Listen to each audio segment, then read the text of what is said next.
Hi everyone, it's Colleen Patrick-Goudreau from joyfulvegan.com. Welcome to Vegan POV. I want to speak to the obsession we seem to have with protein, particularly animal protein, demonstrated by one of the most common questions vegans hear: where do you get your protein? Here's my point of view. Our obsession with protein, really animal protein, and our attachment to the myth that animal flesh and fluids are the best sources of protein and that plant foods lack it is really more of a testament to the effective marketing arms of the meat, dairy, and egg industries and less of a reflection of truth. It's not that protein isn't an essential nutrient, but protein deficiency is not high on the list of health issues for most people in the Western world, vegan or not. The diseases North Americans and other Westerners in industrialized countries are suffering and dying from are preventable diseases. We're talking about the richest, most medically advanced countries, and we're dying from preventable diseases, what are called diseases of affluence. We're talking about heart disease, diabetes, and cancer, right? Our problems stem not from taking in too little of anything. Our problems stem from taking in too much.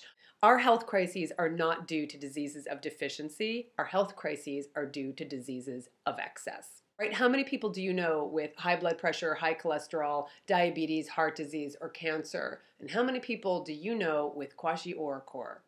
You know, kwashiorkor. Kwashiorkor is the scientific name for protein deficiency. And considering how obsessed we are with animal protein and with the myth that vegans and vegetarians also don't get enough protein, you'd think we'd have kwashiorkor hospital wards and kwashiorkor specialists everywhere we look, and yet we don't, because protein deficiency isn't our problem. We see kwashiorkor in countries where people are starving. They're not getting protein because they're not getting food. They don't have cardiovascular wards and cancer specialists because they're dealing with diseases of deficiency.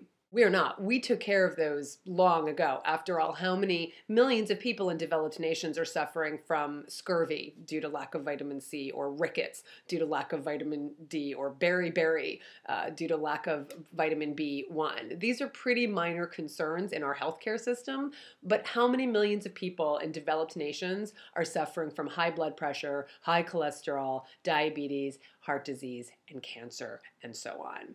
These are major health concerns, all of which have been linked to the consumption of meat, dairy, and eggs, not plants. So the issue isn't that vegans don't get enough protein. There's plenty of protein in plants. Protein's just made up of amino acids, which are in all foods. The problem is that people are consuming way too much protein, particularly animal protein, and along with it, saturated fat, dietary cholesterol, lactose, none of which we have a physiological requirement to consume, and all of which are linked to these diseases of affluence, period. Well, semicolon. We're not getting the answers we want because we're asking the wrong questions. The question isn't, where do vegans get their protein? The question is, why have we all been taught that we need to go through an animal to get to the nutrients we need? The nutrients that originate in the plants that the animals are eating.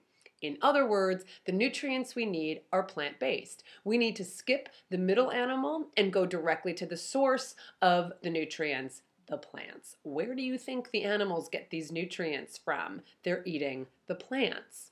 When we skip the middle animal, we skip the animal protein, dietary cholesterol, and animal-based saturated fat, but what we get is all the good stuff: the vitamins, the minerals, the phytochemicals, the antioxidants, the fiber, all of which originate in plants and none of which are linked to heart disease, diabetes, high blood pressure, and cancer. So go ahead, ask the strongest and largest animals on the planet, the bulls, elephants, buffalo, gorillas, for instance, where they get their protein. The answer is plants. So next time someone says to you, "You're as strong as an ox," you can say, "Well, of course I am, because I get my protein from plants just like the ox."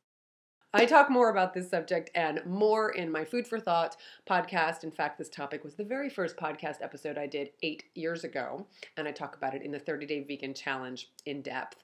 You can go to joyfulvegan.com for all of it. Thanks for watching, everyone. Please pass it on, give it a thumbs up, subscribe to this channel, and please support the production of these videos and check out other vegan POV episodes.